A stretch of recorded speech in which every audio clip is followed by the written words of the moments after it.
Welcome back, friends, to the shop. So today we're going to be installing the Alpha Wall Tent wood stove. Now, I have one of the two wood stoves in my possession that I grew up with. As you guys know, I grew up hunting elk in Eastern Oregon with my granddad, and one of the memories I have was getting ready and packing up for those big hunts and granddad pulling out the old wood stove. Now, the one that he had originally that we used when I was a boy was a larger affair than this one. This is a smaller one that we got later on that was more suitable for packing. It was very lightweight. You could carry it on horseback for remote locations like packing back into the Minam and different places we used to hunt.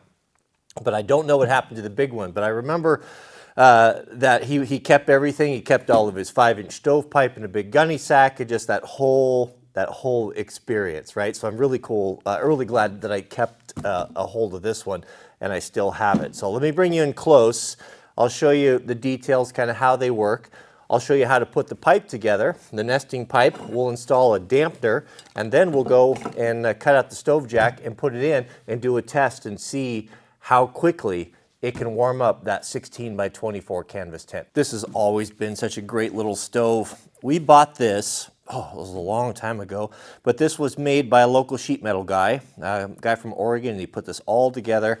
It's just a very compact design and very simple, but it just works very well. A lot of cool little details. You know, he's taken just a normal little clasp on there, but the addition of a coil spring, you know, your coil springs on there, because it takes longer for that to heat up. There's so much air around it. Usually you can grab these and they won't burn you when it's hot. So that locks in there. We have a simple system for adjusting your air intake on how hot you want the fire. And just a nice little detail, you can see there that he has put a second piece on the inside to protect from any sparks coming out and starting a fire while you're sleeping. So you can put that there like that. You still get airflow around it, but you don't have the risk of something coming out. That could be really dangerous. Just a regular piano hinge, and inside with a lip on it. Pretty simple. Very simple design. It takes a 5-inch stovepipe, which is pretty typical, 4 or 5-inch for your camp stoves. You can see that in there. One thing that I remember was an accessory that I didn't end up getting was he put these tabs on here, and he made an external hot water tank. So you could put a hot water tank on each side of these, and it had a little brass spigot on the front so you could have hot water for cleaning up with or what have you. The back was just plain, nothing on that, just folded sheet metal. Has really clever legs on it. The legs fold up, and then so you can store it like that. So it's actually a pretty compact unit. One complaint I would have had, what really would have made this perfect, was if you could have made it a little bit longer to receive 2-foot stovepipe. To be able, because these nest together when you're not using them, and that's how Granddad always stored his, in a gunny sack. You could put 5 lengths of stovepipe, nest them together, and put them inside of the stove. That's really a clean way to do it. And then you don't have an extra bag and everything you would have in one unit. So anyone who's getting into the stove building business, if you're going to design one, make sure you think of that, because that's what Granddad's old one did. In addition to the dampener we have on the door, we have a cast iron inline dampener. Now Granddad always used these on the wood stoves. It gives you a little bit extra ability to control. Now these little stoves, they'll really draft. When you get 5 or 6 sections of this 5-inch on there, sometimes that fire will almost be too much, and you can't back it off enough, especially if you have a leaky old stove. This will give you the ability to kind of cut off some of that draft and slow the burn down a little bit. I remember Granddad showing me how to do this, just like it was yesterday. I must have been like 8 or 9 years old when we first went over this. But this just goes in line. There's a spring on here. You push this in, and you can rotate that out, and then you can change these out or just eliminate them altogether. Don't put this too close to the wood stove, because they will, if you run a hot fire, they'll burn up and warp and fail. If memory serves, and I think it does, I don't think he made a big deal about it. I think he just took a hammer and just punched it through with the hammer. Let's see if we can do that. We'll put it in the middle. I guess we'll find out if that works or not. Granddad was pretty practical. He didn't get too wrapped around the axle about different things. What if we just give that a tap? If I could hit it square. All right, so that's not really working out all that well. I must not have remembered that correctly. So we want that to fit reasonably tight, right? All right, we'll go with that. Let's drill a couple holes and we'll put that in. Then I'll show you how to put this pipe together.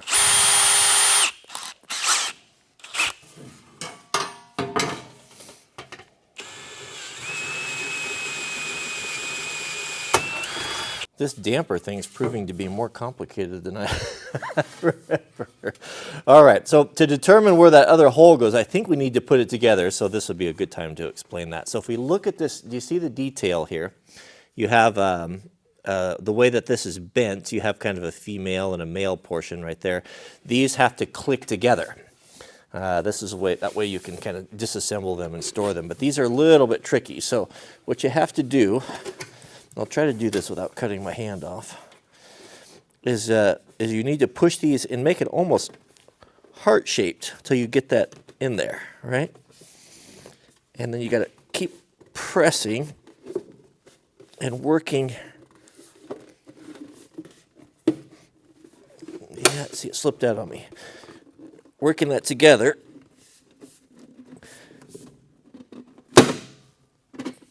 Oh, we almost had it there.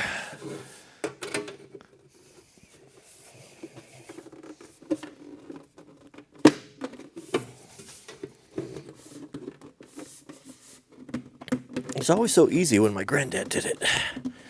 I can't say that I've had the same experience. There we go. Okay, that snapped on there. Now we're not round anymore, so we can just fix that. It's not real critical. We can bend it around. Now, those are not quite lined up. I wonder if we can tap that and line that up a little bit. Okay, so it's reasonably round there, right? Now let's see about see if we can get our dampener in there and figure out where that exit hole will be. So we've got our hole. We need to make sure that this comes out at the right spot, right? This might be a better way to do this, but as a professional homeowner, we don't always go about doing things the right way. But out of sheer pig-headedness, stubbornness, and determination, we find a way. Okay, we're gonna eyeball this. Right? We just have to make sure that's kind of in the center. If we can just strike that and make a little divot on the other side, looks pretty good, doesn't it? Then we'll know where to drill. Well, we got it, friends. It was a bit of a struggle. I had to poke a second hole. I can't believe I got that hole off so far. Granddad would not be impressed with my... But maybe you can see it in there, right there. So it's pretty simple to remember where it's at. So the handle, the triangle handle there, when it's in a horizontal plane like that, that's closed. It follows, kind of like a valve, like a water valve. And then when you do it this way, this is open, completely open right there. So you can see open and close, and that's it. And even then, I don't know that we're quite perfectly right, but well, good enough for an elk or an old sheep herder stove, as Granddad would say. All right, friends, I think we're ready to go. We'll grab some firewood.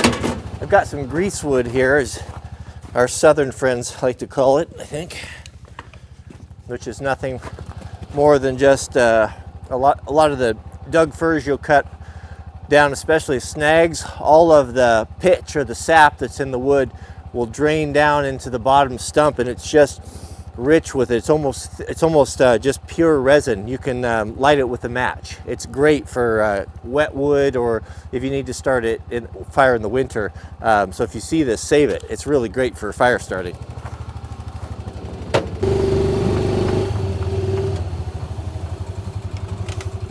I think we'll requisition. Is that the word I'm looking for? A little bit of dry firewood here. We'll keep that stove going in there today. See how warm it gets in there. It's currently 32 degrees.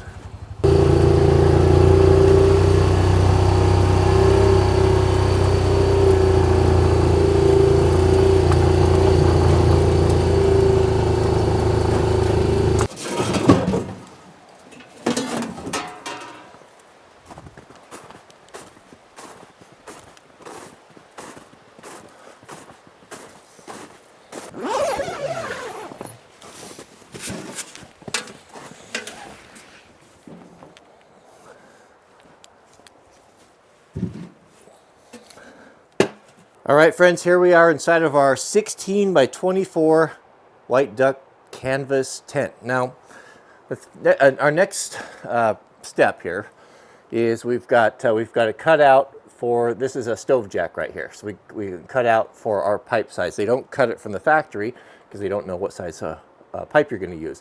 But this is all stitched in a fire-resistant material that will take that heat. And there's one on each corner. So if need be, a guy could have 2 stoves in here, but I think 1 will be plenty. Even one this small, you'll be amazing. Be cozy as a bug in a rug when this thing gets cooking, and you'll just be amazed. I've lived inside of these tents in sub-zero, 20 below zero, and just as comfortable could be in a t-shirt, and just amazing how well they hold the heat in. We do have some instructions here. Now, as a professional homeowner, this goes against my better judgment reading these, but cut through the inner oval to within 1/8 of the threaded line of the outer oval. Continue cutting around the oval, being careful not to cut any closer than 1/8 inch to the threaded line. Okay, so they want to keep those threads in there to keep it from unraveling, I guess. So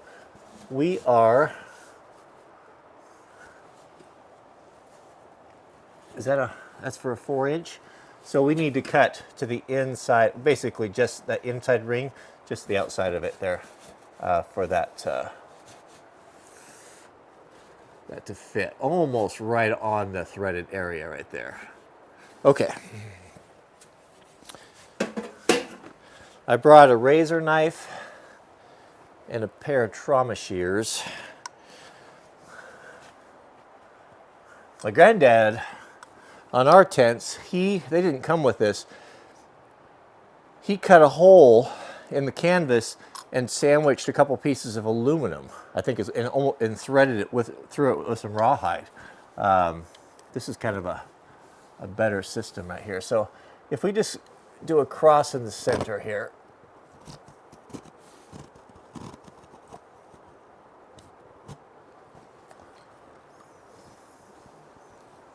be careful not overcut this. Get one chance at it, don't we? Now if we can take our trauma shears, I'm going to go right around that 4-inch stitching. Yeah, I feel like I have a lot better control with these guys. Oh, that's nice. That's just perfect. I have a perfect seal there. I can't even see daylight through it. All right, I think we're ready to go here. We always preferred to have our stove by the main flap of the front door. That way when you're bringing firewood in, you could kind of keep the mess and everything close to the door, and your sleeping was usually on the other side. Now remember, we don't want that cast iron damper too close to the flame. They absolutely just melt and fall apart if they get too hot. So we'll separate it with this 2-foot section here.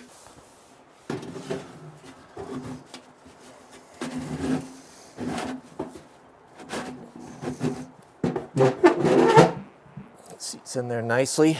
Make sure you get these seated.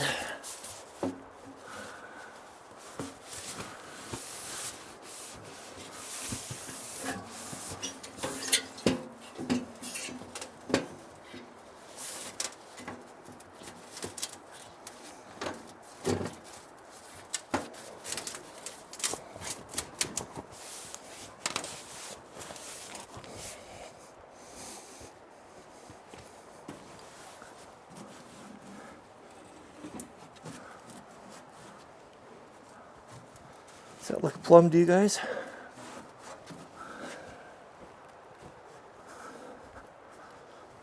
Yeah, looks pretty close.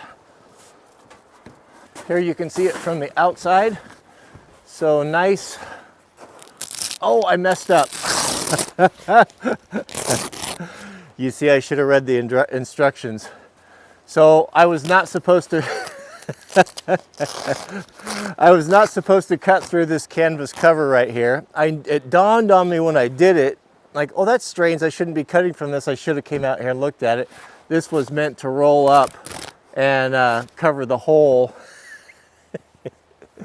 when you're not using the stove jack. Well, that is a shame I did that, but what's done is done. Chances are, I don't know that I would ever use this without the stove in it, to be honest with you, but well, let's go inside. Let's go start a fire. Okay, let's get our fire started. So what we'll do is I just took the temperature in here and it's 33 degrees. So we will we'll check it back in an hour with a good fire going in it and see what happens here. So we'll, of course, the best way to start a fire is the pallet system. You know how a pallet is has the gaps in it, right? Well, that lets air get in it. So you stack up like this, like a Lincoln log. And what that allows you to do is get a good fire going. It gets lots of air up underneath of it and it burns good and hot.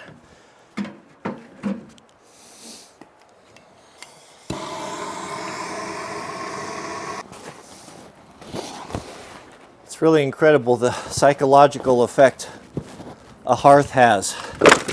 You know, just being in here cold and damp at 33 degrees and the difference it feels just hearing the crackling of the fire and knowing that everything's getting warmed up and feeling the heat radiating off the stove, it changes the whole environment. Now I've got this wide open and it's really burning. This is a little stove, and you know, you're in a tent and all that. You don't want to overfire these things. They'll warp real bad, especially being sheet metal. So manage your fire. It doesn't take much, but that right there, that's enough wood right there if you manage your fire properly to heat this for a day or so. No doubt. So we'll just let that slow burn and just build up some heat in here. You might see a little bit of smoke off of here. It's not necessarily coming from it's not smoke from the wood. It's the paint burning off of the new chimney. So that's something I took 3 pieces of it and I burned it off before we started, but those other 2 I didn't, so it might smoke a little bit, but it won't last long. The stove is drafting really well. I went ahead and opened up both ends of the tent because I was getting some fumes from the paint. So I'm going to run it real hot here for about an hour, bake off all of that paint. When it stops off gassing, then we'll close it up and then we'll do a temperature check.